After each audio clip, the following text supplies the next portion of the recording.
So let's put that stuff a little more concretely. If you're an introvert, you're going to want to become a person less associated with your subjective states. So that means looking around you more often. This is a Gestalt theory type thing, like a Gestalt therapy thing. Like Pearl's had this process of getting a person to look outside of themselves and describe those things, and then look inside of themselves and describe those things. And it would be like this figure ground transference. You'd go back and forth, and that would be effective at getting the mind out of itself and kind of recalibrate. You could think of it as a recalibration effect.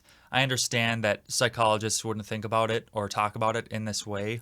And a lot of psychologists, like CBT people, they'd be like, what are you talking about? Stop talking about this. But if a manner of thinking is useful to you, go for it. So when you do that, when you, as an introvert, say to yourself, I'm going to go to the exterior and observe it in detail, and not through my subjective frame and not through my conceptual apparatus.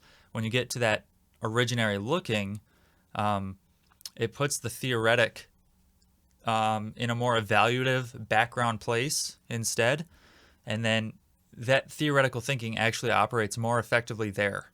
That's the trouble with being an introvert, is you are not wired to be effective in a worldly way.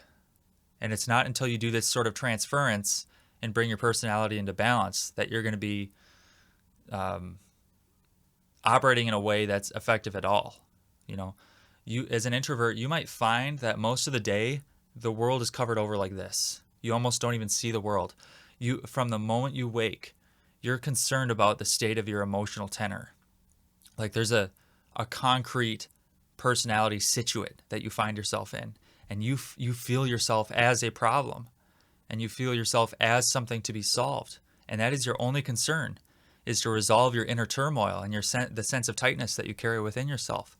And I'm saying that the way out of that is not to continue construing yourself as a problem in that sense, but to turn to the objective and live through the objective and just have a very concrete, pragmatic life. And you'll find that so many things resolve for you, because